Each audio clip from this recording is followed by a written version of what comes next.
Tim, how are you doing? Yeah, You're I'm doing feeling good? good. Excited to All be here, right. man. I'm Can't wait to do excited. this. Well, let's kick it off. We've given enough time here. Let's kick it off, everybody. Thank you so much for joining our webinar today. We're going all in on sales today, and so I have the man, the myth, the legend, the most sexiest man here by far, Tim You Krupp. know it. He is, yeah, he is the owner of Krupp Moving and Storage, a multi-million-dollar moving company.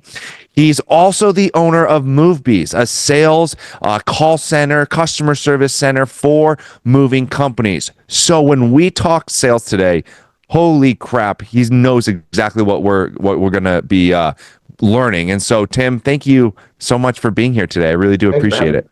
Yeah, I've been excited about this.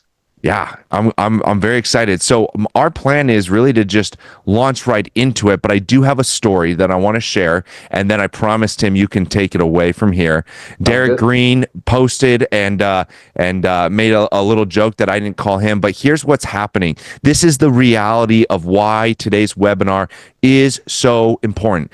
When I just moved, if you don't know, I just moved to a new house literally 1 week and 2 days ago. And so I needed to get movers. And I tried my very best, knowing the industry, trying to be as unbiased as possible. I said, I'm going to call 6 movers. Now, I know most people will call about 3, but I wanted to call 6 movers.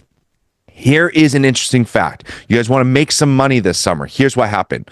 I called 6 moving companies. Only one picked up on that first call.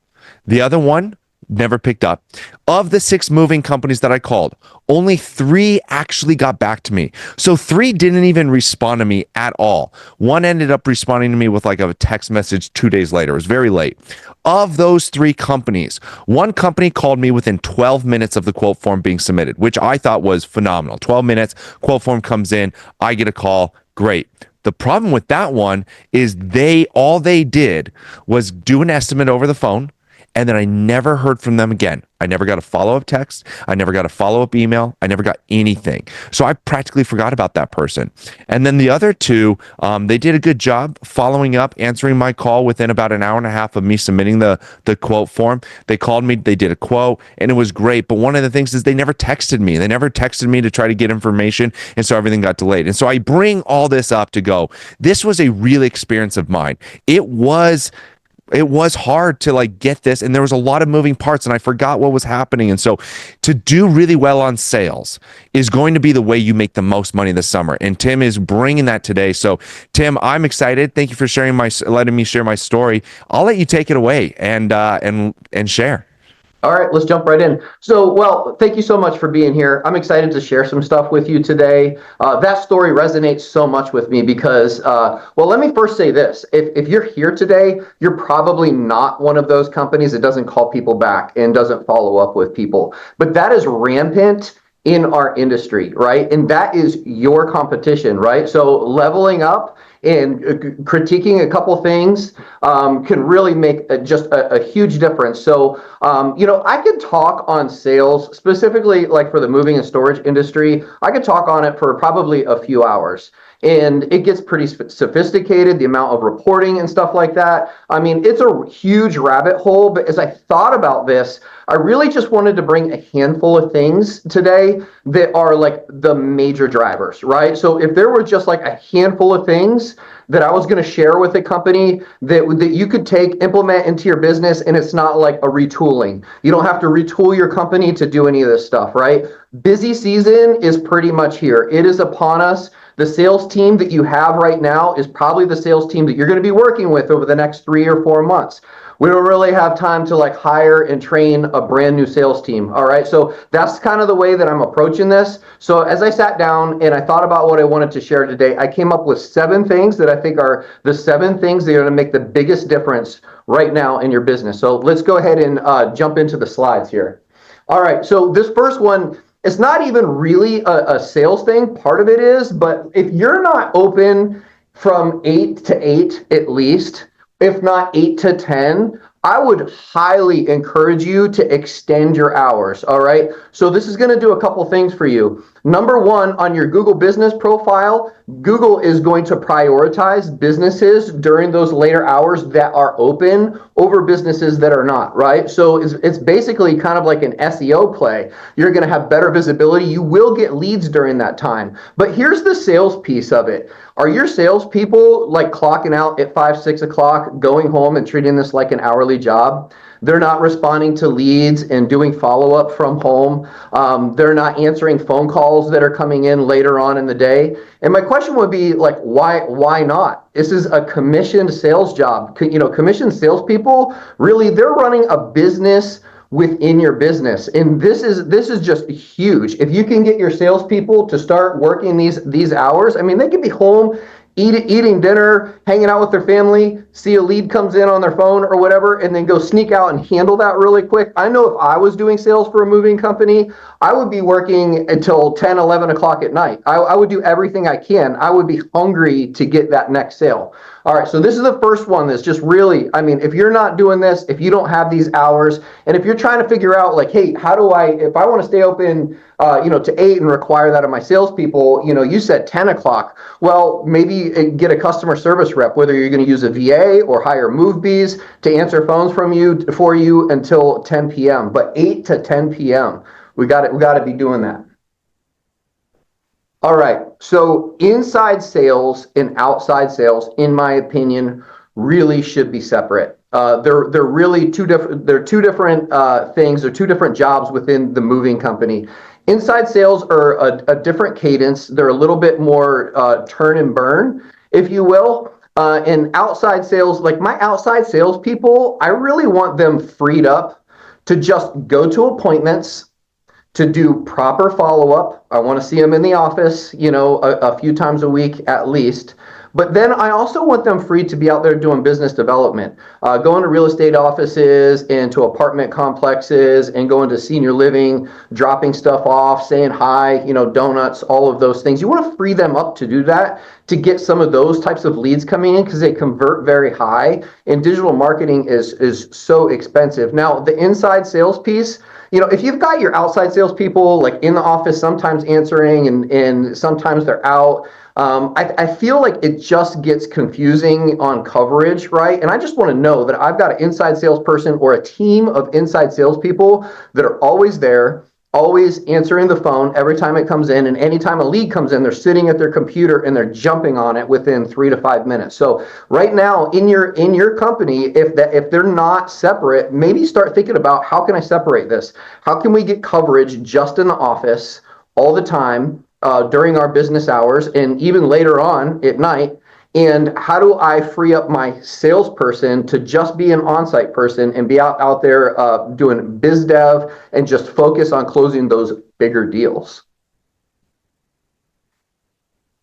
All right. So this is an obvious one, but it's not happening. All right. I mean, a lot of moving companies really struggle with this and having the coverage. Now, again, separating inside sales and outside sales will help with this. But our leads really cannot be sitting for more than 3 to 5 minutes. We speed to lead is huge. It's super competitive, and we cannot be missing calls. We need to figure out solutions to make sure we're not missing calls. Right? So if the call rings in the office and nobody's going to get it, then where is it going to ring to? Maybe it does ring to our outside salesperson as like a last resort, or maybe it rings to the ops person or somebody else in the office. But we need to figure out a way that we're never ever missing phone calls, or having a CSR team, whether it's going to be MoveBees or a VA or one of the other outfits that are out there that you can have CSRs who are at least answering phones, getting a little bit of initial information, some information about a move from the client, letting them know, hey, it's handled and we're going to be calling you right back. So that person that called in, they feel like it's been handled, much better than leaving a voicemail. And they're much more likely to kind of check it off the box that it's been handled as opposed to like just going and calling the next company. All right. I love reports, and we're going to talk about managing reports. And we do a lot of reporting at my companies at MoveBees. But if there was just a handful of reports that these are like my go-tos that I've got to see, every week. Some of these I'm looking at daily. These are the ones that I would be looking at, and I'm going to kind of help you with the story that each of these tells. All right, this is my go-to report. All right, salesperson performance. We're a smart moving company. We use smart moving, but I'm sure all CRMs have something very similar to this. I am always monitoring um, how many of all the leads that came in, what percentage have we booked, right? And I think kind of an industry standard that you see a lot of times is like 30 or low 30s. But you can get to 40, you can get to 45. Last month, my team closed at 47% of all leads that came in. We're in search of that 50%. That is like the goal. We're trying to get to 50% this month. But this is huge. And then also you're able to monitor and track like, hey, how is my salesperson doing this month? Now, if you're looking just in the current month, a lot of times, a lot of those leads haven't matured yet. So you're going to see a little bit lower booking percentages. So you could go back to last month, and if you look at last month, it gives you a better idea, that's matured at that point of, what closing percentages are. But I also like to look at like a 90-day rolling average as well to really get a good snapshot of how my salesperson is performing. Because salespeople do have better months and worse months. Just because a salesperson has a bad month doesn't mean that they're a bad salesperson and we need to get somebody else. It means that maybe we need to sit down and we need to have some conversations and find out like why we were off that month. Was there something going on at home or what was it? And let's just coach them through it. All right, lead status report. This report, what is really important about it is this essentially is telling us how long our leads are sitting before we reach out to them, right? Before we actually make contact with them. So this is a really good way to monitor how quickly your team is responding to leads and getting a hold of people. Lost leads and opportunities summary. All right. So in this report, there's two main things that I really monitor like a hawk for my companies, and that is price too high, right? So I found the threshold for my companies of price too high is we're comfortable with about 20% price too high. That allows us to get the highest price and still book, to capacity or close to capacity most of the time. Now, I'm not worried if in like June and July, if this number is creeping up to 24, 25%, because again, there's so many leads that time of year that we want to be sure that we're maximizing our prices, getting the most money that we can for every single move that we're doing, because we're going to be running up against capacity issues a lot of times anyways that time of year. Now, the other one that I'm monitoring is no availability, right? So which means we're turning away work because we've decided that we don't have any more availability for that day. And a lot of times there is a lot more availability than what we think there is. So for this one, if this is pushing 5-6% of work that we're turning away, I'm having conversations with ops and with general managers, and I want to get more information. Why have we turned away so much business there? Lost leads and opportunities details. All right, so this one takes it a step further. So these are the jobs that we lost. Here's what you can do with this. Download this report, take it over to ChatGPT, drop it in there, and start asking it questions about like what consistencies can it see? Are we losing jobs in a certain price range?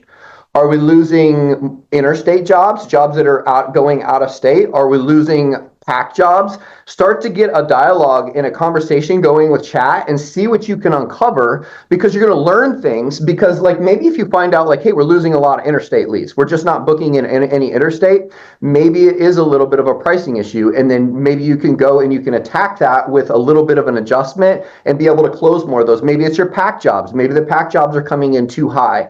We're overestimating packing because we're worried about not having enough or something like that. But take this, download it, it, throw it into chat, play with it, and I think you'll really like what you find. All right, estimate accuracy summary. All right, so what this tells you is this is going to tell you if your estimate, well, how accurate they are, but whether they're overestimating or underestimating. And either way, there's opportunity to make more money the more that we can dial in these percentages of how accurate they are. If our salesperson, if we see that they're overestimating often, because they're just putting every single little piece of inventory, every itty bitty little lamp and stuff like that in their inventories, and it's making it, their inventory too robust, and now their pricing's coming in a little bit high. That could be a reason why they're having trouble closing some jobs. So I'll watch that really closely. But then also on the flip side, you have estimators who are estimating jobs. Well, here's the other thing about overestimating. If you do get the job, and you estimated it at 8 hours, and then the job only takes 6 hours, now you just left 2 hours on the table that is work that you could have been doing, right? And I think a lot of estimators really pride themselves in giving a high estimate and maybe overestimating if anything. But we really want to just be super accurate, because we want to maximize that truck and that crew for that day. We want to make sure that we're charging for 8 or 10 hours and we're getting a full day's work out there. And then again, if they're underestimating, now that's also creating some issues for us, out in the field days. Jobs are spilling over into the next day, which can affect things as well. So this is another one that I really like to watch. It tells us a lot about our salespeople. Accuracy is really, really important, and you will see more revenue the more accurate you are with your estimates. All right, again, estimate accuracy details. This is also another one so this is going to break it down kind of by job. And this is opportunities to sit down with our salesperson, maybe listen to a call recording if it was a phone estimate, but to find out hey, what went wrong in this job, right? These are the coaching opportunities that we're looking for with our salespeople, and we should be sitting down with them often with these coaching opportunities, whether we're listening to phone calls with them and kind of coaching them on this is what I would have done a little bit different, or I wish you would have said this, but also giving them compliments when you see that they did something really good. Give them that affirmation, because they need to hear that stuff as well. Right. But this is going to break it down by job, why we lost it. Go back to that one. Why we lost a particular job, have that conversation with them, see what we can learn, so next time we can do better. And again, this is another report that we can download and that we can drop into chat, and we can start to ask chat some questions about what went wrong on these jobs and what are the consistencies that chat is seeing within this report. All right, salesperson activity summary. So this one is just really telling us, are our salespeople sending out emails and phone calls, right? So for the amount of jobs that or quotes that they have sent, how many emails did they send? How many phone calls, right? So this one is going to really tell you if your salespeople are doing proper follow-up.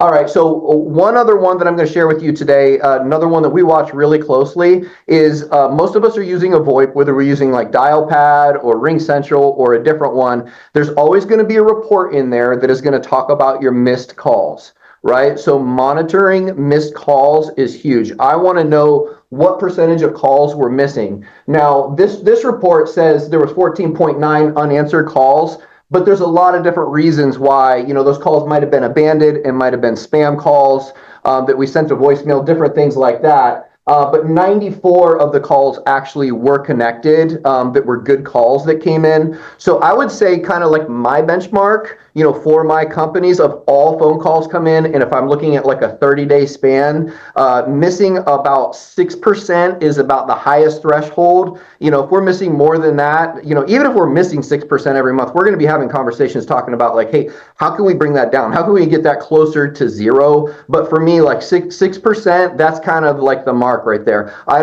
definitely do not want to see missing more than 6%. I've done consulting for a lot of companies over the past number of years, where one of the things that we'll dive into right away when I'm trying to fix their sales is I want to see this report. And it is not uncommon to see companies to see this in the 30%.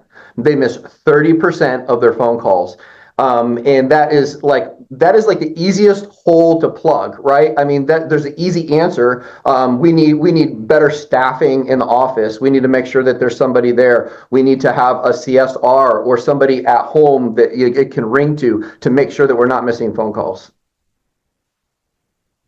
All right, so jumping back into the slides, we're done. We're done with reports for now. Just moving on. So never say no, right? I encourage my salespeople, and this is something that I learned from cars. I encourage my salespeople to work both sides, right?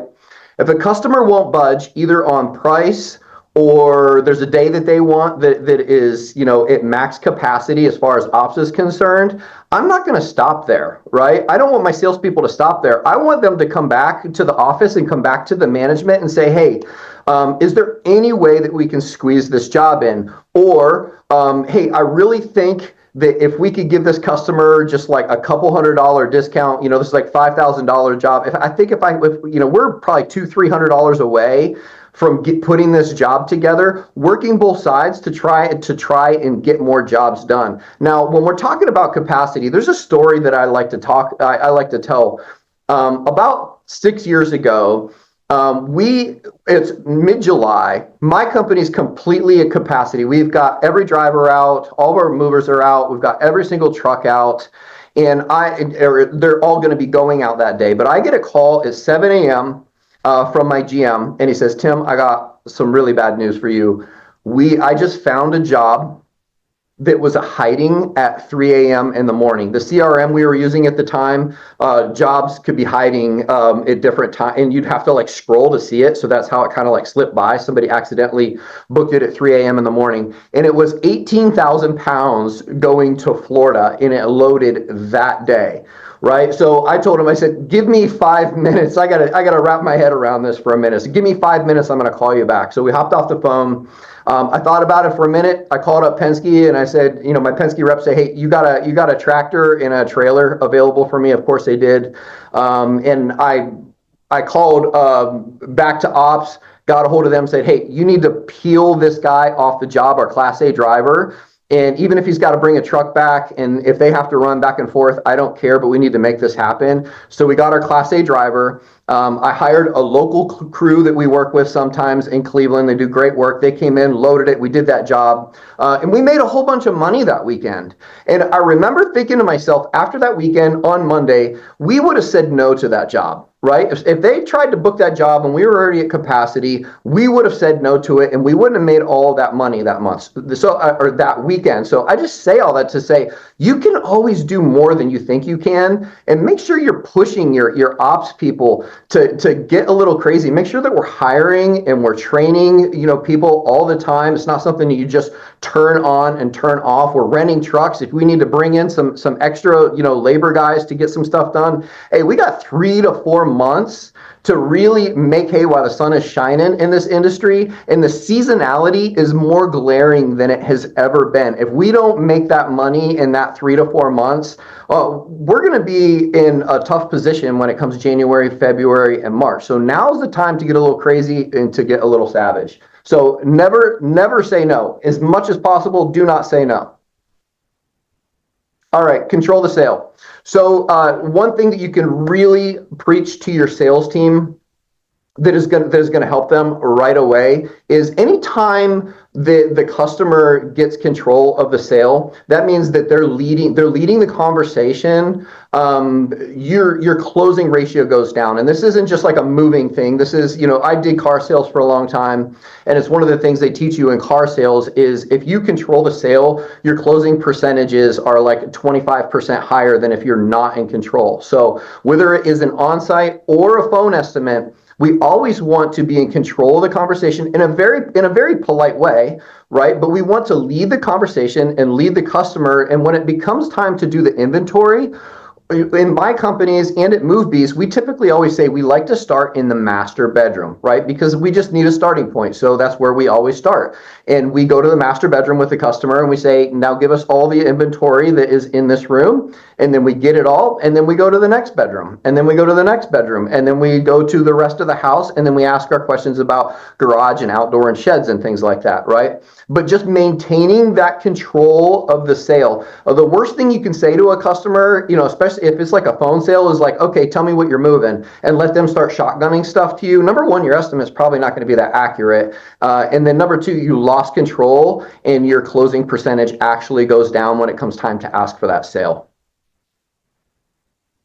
All right, so follow-up and takeover. I know follow-up is a really obvious one, but again, it is not happening at a lot of companies. A 5x or a 5x or 6x follow-up is mandatory, and we need to be checking our salespeople's work. We need to be going in and looking and seeing and making sure that they're actually doing it. We need to be having meetings with them every single week and asking them like, hey, it doesn't look like you did all of your follow-up last week. Why do you have these follow-ups that are sitting here that haven't been done? Those conversations have got to be had because there is so much money to be made in follow-up. Now, part of our follow-up process here at MoveBees in all of my companies is we like to do a lot of takeovers. All right, we usually do it on the 4x, right? So we have somebody call. They're going to call like they're a manager, but it doesn't have to be a manager. It could be another salesperson calling and saying that they're the manager, right? So anybody, a lot of our salespeople will buddy up and do TOs for each other, right?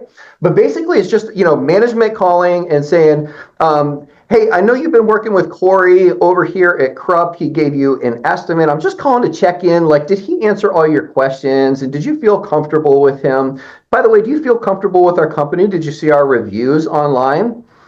And then from there, I would lead it in. By the way, while I've got you on the phone, we are showing limited availability for the 18th. If you would like to go ahead and put a deposit down right now to reserve the men and the days and the equipment for your move, I could take that for you right now if you'd like to put that on a Visa or MasterCard. So sometimes just getting a different voice in there from your salesperson can make all the difference. And again, that's something that we did in cars like crazy, is we were always bringing in a manager that would come in. If the salesperson couldn't close it, then the manager is going to come in, say a lot of the same things, but a lot of times they would get the deal. So if you're not doing takeovers right now, I would strongly encourage you figure out a process for getting your salespeople to buddy up and do some takeovers. All right, that is my presentation. I think we're ready for some questions. Awesome. Thank you, guys. Hey, everyone. Thank you, Tim. First of all, thank you so much. That was amazing. Thank you. I pulled a lot of stuff for myself of just like one of my favorite things is like the percentages, right? Hey, if I want to see no more than like 5% of lost moves because we don't have availability, or hey, about 20%, give or take, is about the extreme end I want to be where price is too high.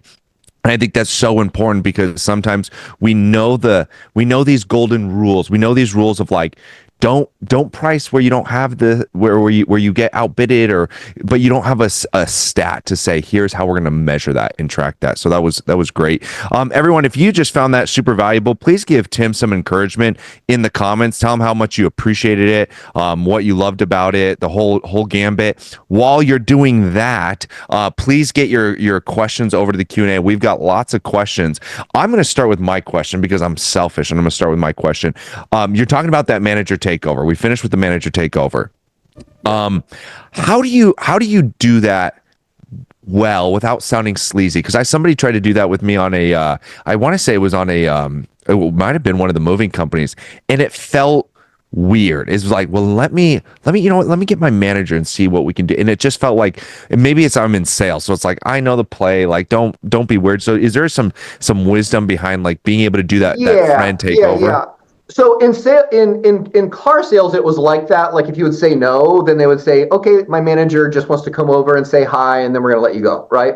That's not exactly what I'm talking about. So what I'm talking about is we've already done like 3 or 4 follow-ups, and we haven't gone anywhere with this customer, right? Mm-hmm. So now the manager is actually calling the customer in the premise of the call is I'm just calling to make sure that my salesperson has done a good job for you. So it's like kind of like a more of a quality check, right? So Mm, we're not even going anywhere near the sale. We're actually showing sincerity and that we really value you, and we would love to get some feedback about your salesperson, right? So like that's the conversation, and then it switches right at the end. By the way, right? So that's the way that I would handle that. But it really needs to sound sincere and caring, and in there you are going to get good information about your salespeople if you're going to do takeovers, because sometimes you're going to hear things like, actually, I thought that he rushed me through, and I could hear other calls coming in. It sounded like he wanted to get on to something else, and so like you might get valuable information from people while you're doing it, especially if you approach it with sincerity. yeah. And do you split commissions on that takeover if it's a friend taking No, over? No. no. Our salespeople usually buddy up and do it, or a manager does it, and they don't take anything for it. I love So, it. but it's like you scratch my back, I'll scratch yours type thing. Yeah.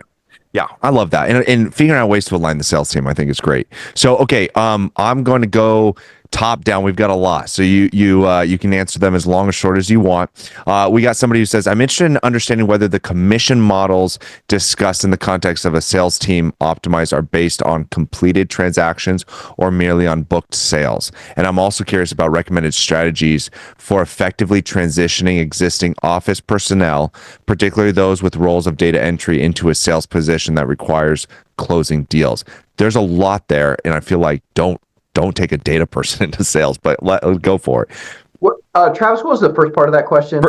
Let's go first question. Understanding whether the commission models typically discussed in the context of a sales team optimization are based on completed transactions or booked sales only. Well, yeah, I mean, I'm not sure I understand the question that well, but like commission is only paid out on booked jobs that actually close, Yeah, right? money So in if your the job pocket actually is then. happens. Yeah, I think that's what it's asking. Money in your pocket, then you pay out the commission. The Yeah. second part says any recommended strategies to of effectively transitioning an office personnel with someone like in data entry into a sales position. Yeah, so we do a lot of role playing as part of our interview process, and I would actually put them into an interview process, and like where you're actually going to role play with them and see how they do. I would give them a sales script. First of all, I would give them the sales script. Say, take this home and memorize it. All right, the best you can. Tomorrow we're going to role play, and then bring them in and role play with them and see if you think they have potential. And if they do have potential, then continue training them to do that. Like there's going to be, so we have a lot of video training that we do, and then like in-person training, but then we do what we call you do, I watch, right? And then we Mm, do I do, you watch, right? So they're going to be shadowing for a period of time with somebody else who's doing inside sales, right? And then they get a chance to do inside sales with somebody who's sitting over their shoulder and kind of listening and coaching them and having conversations yeah, afterwards. I love it. Great. Let's move on to the next one. I've had a couple people in different ways basically go, is there like some wisdom or a kind of a quick thing you can share on like your step by step of like the follow up process? Like, do you call? Do you text? How many times? 'Cause personally, I wish my sales people, the people that I talk to in the moving companies, texted me more because I can communicate faster. So, kind of share a little bit on that if you don't mind.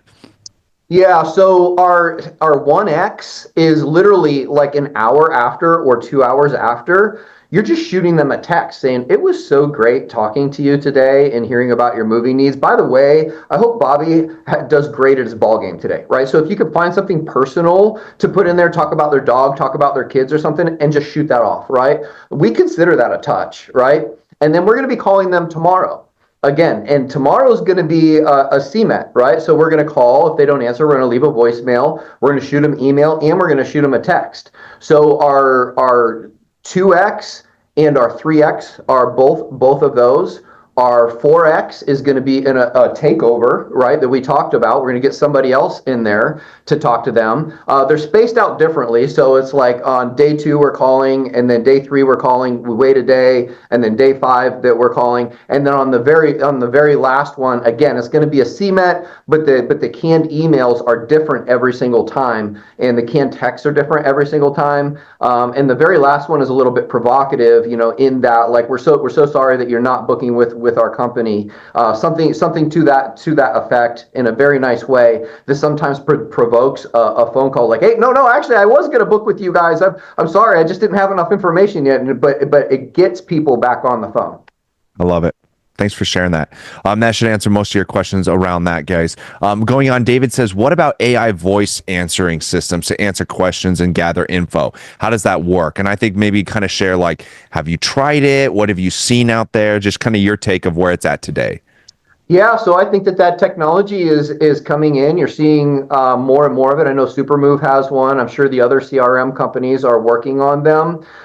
Here's what I think. So the technology is here, and it's getting better and better. I don't know that the clients or the customer base or our demographic, if they're ready to be talking to AI, right? Now that is probably they probably will be ready for it sooner in California, in New York, in Chicago, and some of those places, right? But like, I'm in the Midwest. A lot of us are a little bit more spread out, rural areas and stuff like that. I don't think that they're ready for AI, but here's the way that I would implement it, right? I think there's a great use case earlier now for like have that be like if a call is going to go to voicemail, instead of going to voicemail, now maybe you have an AI agent who's getting information and taking it as far as AI can take it for you right now. So you have that. I think that that's the best use case currently for it, because I just don't think that the people are ready for a full AI experience on the phones at this Yeah. point.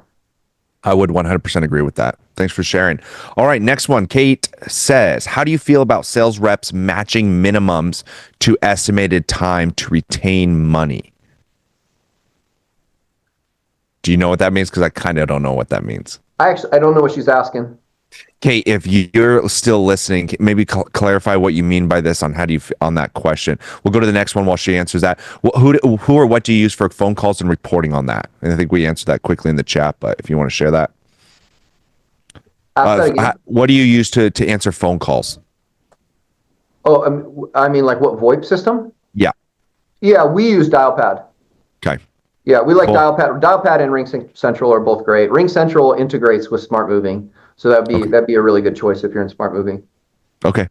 All right. And then Brian, my favorite Brian in the moving industry. How often are you sitting with each salesperson to review those reports with them? That's a great question. Yep, that's a great question. Weekly, right? So we're sitting with our salespeople weekly, and here's the great thing about the reports, right? Is somebody in your company has to be wearing that sales manager's hat, right? And a lot of companies, 1, 2, 3 million, they probably don't have like a full-time sales manager yet. So somebody else is wearing that hat and they're doing a lot of other things. Having that reporting, ready in your, like, maybe that's a great job for a VA to like prepare the reporting, everything that you want to see, email it to you Monday morning, you grab it hot off the press, print off, and then you have everything you need to go in cold and sit down with your salesperson and to go over it, and you can both learn how that person can improve and like what holes that we need to plug. Now on top of that though, we're doing coaching throughout the week. Everybody gets a coaching session. All of our inside salespeople at MoveBees are getting coaching sessions every single week where we're sitting down and listening to phone calls. And we look for phone calls where we think things could have been better. And sometimes we look for phone calls where, you know what, you just knocked it out of the park on this one. And I wanted to listen to it with you and give you a good pat on the back. But listening to phone calls side by side with your people is also really, really important. And coaching is like an ongoing thing, right?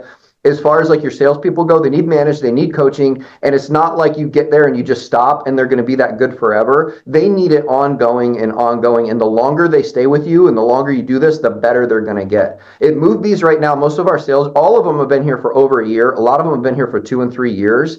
And because of the amount of time that they've been here, they're just knocking it out of the park right now. And a lot of that is just that ongoing coaching and the longevity and the time they've been with us. I love it. I love it. Great. Well, thank you for sharing that. It goes into another question, which we could probably do a 45-minute webinar alone on, but maybe, and you kind of answered this, maybe put in any other wisdom you have is, what's included in a healthy sales meeting and how often are you doing them? And are you objection handling daily? So it's kind of a loaded question. How do you do sales meetings in general for like your team? And then are you doing objection handling daily, or is that just in the sales meeting? If you share a little bit on that.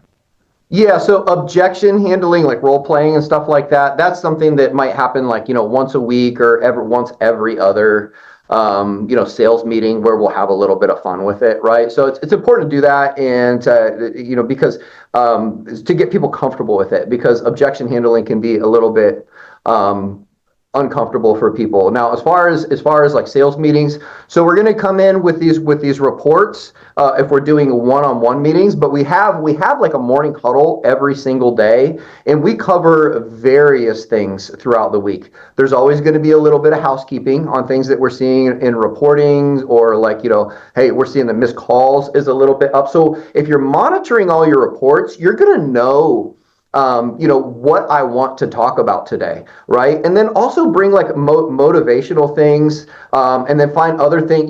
If you're a sales manager or you're wearing that sales manager hat, you should be reading books on sales, books on Mm. motivation, and that type of stuff. So you're always coming in with things that are resonating with you that you can share with your people. But also in these sales meetings, we're going to give people props. We're going to call them out for a big job that they closed or something like that. But we might dissect a job that went sideways as well, right? So something went sideways. That is a great opportunity. Let's pull this in and let's make this our meeting today because it's a great opportunity to talk about what went wrong, why it went wrong, how we could have done it better. So like sales meetings aren't like cookie cutter. We do the same exact thing every single week or every single day. I really think you should mix it up depending on what's going on in your company, the metrics that you're seeing in your company, and then also information that you're taking in from the outside. Oh, that's amazing. Well, and then kind of playing off that, how do you? So that's kind of like how you do in the sales meeting, how you're getting them kind of involved and encouraged. How are you then? Are there any tactical things you can share and or wisdom around how you drive healthy competition within your sales team? We want their sales team to be aligned with a common goal, but then they're sales, right? So we want to drive some healthy competition. Is there anything that Yep. you do specifically or you have that are maybe subtle? Yeah, so well, we have competitions going every single month that we change up that are spiffs, that are tied to like first person to book this many jobs this week, $100, right? So like and that is stuff that like it is always changing. We're always having fun with it, but we literally come up with different competitions every single month that might have 50 or $100 tied to them, or maybe we're going to do a big bonus for the person who sells the most, has the best closing ratio, has the best accuracy at the end of the month. Those are three things that we track like a hawk. So there's a lot of different ways you could go with it, but yeah, sales. We need to make it fun. We need to have different spiffs and things that people can go after and create a little bit of competition in the office. Now, we also have leaderboards up, and we have them up in all of our offices. So our on-site salespeople and our inside salespeople, they can see how they're stacking up against everybody else, right? So just having that information, and they're on big screen TVs, just available, also helps create a little bit of healthy competition. That's great. I really want to get there where I have a live dashboard for my stuff. So, great. Austin had a great question. He says, "What am I drinking? It's not jet fuel. It is a Celsius." So I'll answer that one. We've got about 5 questions left. So guys, get your last bit of questions into the Q&A section, and that way we can finally kind of get everything in and wrap this up. But a few more questions. Somebody said, "I was told in my audit that I cannot discount hourly moves." This doesn't seem to be a question, but any insight on that or move on? Well, that sounds like a tariff question, depending on Mm. what state they're in. So a Mm, lot of states have different that's a different tariff tariffs, question. and yeah, Okay, so that would be a tariff question. cool. Harry says, "How many times a week do you follow up with and lead in the first week?" That's a great question. Yeah, so we do, if a new lead comes into the system, right? And we're just trying to get a hold of the person. I think that's what you're asking, right? Mhm. Is we are going to CMET. So we're going to call, we're going to leave a message, email, and text it. 2 times the first day, or yeah, 2 times the first day and 1 time at least the second day, right? And then we might try again 2 days later. Mm. Now, if you're talking So about, CMET twice in one day, that first day. yeah, the first day that it comes in, you want to hit it twice. Love it. Absolutely. Yep. What Brian says, who or what determines a stalled lead for a takeover? Like, and I think you have it just naturally in your process. Is that naturally in your process? Like, it's just going to happen when time hits there, or is there something that triggers that stalled lead for a takeover to happen? Yeah, actually, so what we do, like I say, we have a lot of our salespeople who kind of like buddy up and do that for each other. So if they have one, a lot of times what it is like, all right, so I followed up 3 times. I don't have a good reason to follow back up with them. I don't know where to take this. I feel like I'm struggling with this one. Your salesperson will know, right? And especially if it's like a tasty job, you got a $3,000-4,000 job. I don't know where to go with this one. I just feel like I need a takeover. What they do is they'll just assign that follow up, the takeover. They'll assign it to their buddy who's doing the takeovers for them. So they're just cross assigning them back and forth to each other just to get a different voice involved. Beautiful. All right. And then this one says, do you do authority takeovers with the salesperson physically there or independently? I don't really know what that means. Does that make sense? Are you doing the takeover physically or independently? Um, well, I mean, the takeovers are always happening over the phone, Yeah. Got it. Okay. Yeah, I mean, that and they're makes sense. typically assigned if that's the question they're asked, right? So, like Mm, we don't have a sales manager who's just jumping in and just calling people, right? mm. So, like the salesperson will have assigned that to somebody to do a takeover for them. So everybody is working together, and the right hand knows what the left is doing on that. Beautiful. And then this one says, and then we're got like three more right now, and then we'll finish up. If the estimate for a labor is 5 hours, would you ever set the minimum to reflect 5 hours so that you retain the money? So if the job is done in 4 hours, the company still gets paid for the 5 hours, almost like selling the block of time. We don't do that. That's not our business model. I mean, we have set minimums in the system, and a lot of times, we talk about that information before we even get there. Like especially if it's a smaller job, letting them know, like, hey, we only have a 2 hour minimum. Let's go ahead and grab a little bit of inventory, right? So that's not something that we would do. I'm not saying it's a bad idea. Okay. And then what commission structure would you recommend for a company doing $2 million or so in revenue? Is there some wisdom around that? Do you want to share an exact structure? Yeah, But basically, so that's the yeah, so question. percentages are a little bit different depending on where you are in the United States, whether you're in like a major city, California, or something like that, right? So the exact percentages, but like our inside salespeople every month start at 6%. And then when they hit a certain number of sales, then they go to 7%, and then they can go to 8%, right? If they're Mm, crushing it. So what I would say is to set a commission structure that is tiered, right? So they have something to shoot for, and then we also have spiffs on top of that, right? So if they hit their sales goal or their closing ratio goal for the month, they could get another 0.5%. We have like a booking spiff. Our inside salespeople, if they book 10 jobs in a week, they get $100, $100 spiff, right? mm, So, but a tiered commission structure, I think works best instead of just having static, like you just get 7% or you just get 8% of everything you sell. Because like a lot of times it's like, man, if I just get one more sale, I'm going to be at the 8%, right? So now they're like hammering the phones and they're trying a lot harder to get that next sale, which makes a difference for them and it makes a difference for the company as well. So tiered is what I would say. yeah. Great. Henrique said, how would you deal with a request for an estimate before you had a chance to look at the inventory? Let's say you already requested photos or videos or tried scheduling an in-person meeting, but the client is insisting on an estimate. Really? How would you deal with that?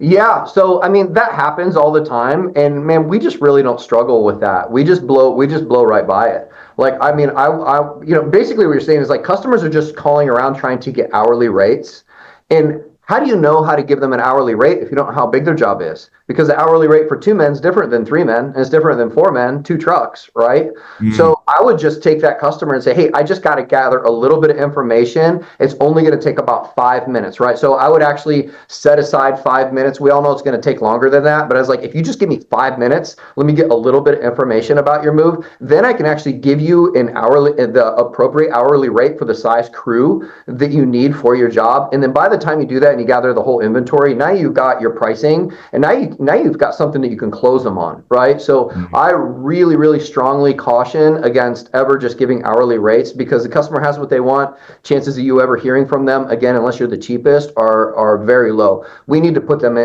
into our process. Yeah, that's great. I love the idea of being like, hey, it's 5 minutes, and you kind of know you're bringing them into the trap a little bit. Yeah, can you just give What's me coming. 5 minutes? Just give me Yeah, 5 minutes, right? They're going to give you 5 minutes. I I mean, love it's that. probably going to take 20 minutes, but just ask for five, and it's going to take what it takes. Well, and part of me, my experience too, of just selling the value, and giving them the value of the process and the value of your expertise. Because I got quoted 5 men, 4 or 5 men. I think it was 5 men for my move, and I had always been 3 men. But I was like, I'll just go with it. They did a fairly good job selling like why 5 men is valuable, even though the price was more. Oh my goodness, they got it done so fast. I think it was the cheapest I've ever moved, and I had the most stuff I've ever done. And so Yep. just selling that to them and sharing that, because I've never experienced that. So some Yep. insight. All right. You guys keep bringing in your questions. I'm going to cap this for Tim's time as well in 8 minutes. So we got 8 minutes here. I'll try to go through the rest of these here. What is the best tactics that has worked for your team when you can't get a hold of a client? When we can't get a hold of a client, Yeah. I mean, we're trying every single avenue. I mean, we're calling, we're leaving messages, we're shooting emails, we're shooting text messages. But I will say that people respond really well to text messages these days. And get creative with your text messages. If you're just not getting anybody, if you just can't get them on the phone, your texting is probably gonna be the Mm, go-to. Get creative. Really think about what you want to say. Maybe if you're struggling, you don't know what to say, hop in chat and try and get some ideas from chat, and try different things and figure out if you can find some things that work for you that are maybe even unusual. That, I mean, like, I'm all about experimenting here and trying different things that would provoke a person to start to engage with us on some level. yeah. I want to just say, for like, man, that is exactly my experience. I got busy within like 10 minutes of that quote, and I had to basically go text me. So, Yeah, let's see here. Do you feel like it's necessary to do deposits for all moves? I do. Yeah. So, in fact, studies have shown the larger deposit, there's a threshold of what you should take, but the larger the deposit, the lower your cancellation percentages are, right? So I highly recommend closing on a deposit, 100%, and it's going to help you with cash flow too. So I love it. I muted myself because we got these trucks going by right now. We got one more, and then we're going to change it to about MoveBees here. Two more. Andrew said, do you recommend hourly pay with smaller commission on top for a smaller company, like $15 to $18 an hour plus 1 to 4% based on booking revenue in a tiered structure? yeah, sure. Cool. Yeah, you could do that. Our salespeople are 100% commission. Like, we have a draw that they get a draw, and then they get their commission check, and then their draw comes back out of it. But we used to, before we went to that, we were paying hourly plus a percentage, and then spiffs on top of that. And I think that's just fine. We just found at scale for us. Um, we were doing better with going full commission, because what we were keeping and retaining were the performers, right? We didn't have anybody who was like happy with their hourly and didn't really, it wasn't that big of a deal. We had more people that were coasting when we had the hourly than when we went full commission. It's like, we just burned the boats for them. Like, it's like, if you want to make money, you've got to sell, Yeah. or you're not going to make it, Yeah. and that's how it is here. If you don't sell, you're not going to make it here. I personally love the draw idea. I love doing that for a sales team. Last question, then we're going to go into MoveBees real quick. Last question. Brian says, Brian, you've got too many questions. No more questions for you, sir. Can a salesperson successfully wear the sales manager hat part-time and sell? Have you experienced that before? A selling manager. So we have one, but it does affect his sales. So what we do is we pay him handsomely for. So he's more of a coach than a sales manager. But he's the one who sits down and coaches with everybody throughout the week. So it really cuts into his sales time. His portfolio is a little bit limited. He does a lot of virtuals and bigger stuff. He's very, very good, very technical. But he still makes good money on the sales side. But it is, if you do that, you will have to supplement because it will affect their commission earnings. If they're not just glued to their computer all the time, it's going to affect Mhm. it. Yeah. Wow, this has been phenomenal. A couple questions about you and about MoveBees. One, Gregory says, do you still offer consulting? Yes, I do. Yep, I do consulting for a number of companies. Hit me up on Messenger, or you can hit me up at tim@kruppmoving.com. But Beautiful. on Facebook Messenger is a good place to hit me up for that as well. I love it. And then share a little bit about MoveBees. How can people get in touch with you? What is the benefit of MoveBees? You've just shared a wealth of information Yep. to everybody. So I want to just give you an opportunity to kind of share what you are all about here. All right, yeah. So MoveBees, we are a call center that is specialized in the moving and storage industry. I don't think anybody does it better. Our team is crushing it right now for companies across the nation. But we do a few other things as well. We also do have a customer service department where we just charge by the minute. We're open till 10 p.m. So if you just want to make sure that you're not missing any phone calls, they'll collect information from the customer, information about the move, create a lead, assign it to your salesperson. They'll also set appointments for your on-site salespeople. They can take operational phone calls. So that's been really, really popular. Really help. If you're missing phone calls right now, but you have an inside sales team, you're not interested in sales, I would CSR, whether you do it with us or whether you hire a VA or another call center to do it, definitely have a backstop of some sort. Other things that we do is we have a claims department. We have a national claims director, Misty. We call her the Velvet Brick. She is amazing. We've never paid out less in claims and had happier customers. She handles all my companies. We do claims for a number of companies across the nation, and we do it really well. We handle them fast, and we make sure that your customers are satisfied and that you're also not paying out too much. And then lastly, we also help with hiring too. So if you need hiring help, we have a department that will manage your Indeed, write all the script, screen all of the candidates that come in, and always have people just walking through your door for you. So those are the things. Those are the things that we're handling these days for lots of companies. Do you do the move as well? I mean, at this point, wow, that's amazing. And then Joel said, are you open till 10 p.m. Eastern time as well at Yes, MoveBees? for CSR, we're doing sales until 8 p.m. Beautiful. Sales till 8, CSR 10 p.m. Eastern. Yep. That's amazing. Wow. Well, thank you so much, Tim, for being here. Best way to get a hold of you, it looks like Instagram, Facebook. Yep. Hit me up on Instagram or Facebook. Awesome. It looks like we got Looks like you already got people who are ready to sign up with you. So you'll get all this later. But guys, thank you so much for joining. Tim, thank you so much for just bringing your knowledge. You don't have to do this. Tim does not have to do this, guys. So put in the chat some encouragement for him. So you encourage him to come back on a webinar with us, share more details. Tim, thank you for taking the time out of your busy day to do this. Thanks for showing up. The great background, love it, and really appreciate it. Have a wonderful week, everybody. A wonderful day, and we will see you on the other side. See you Bye, guys. guys. Thanks. Bye-bye.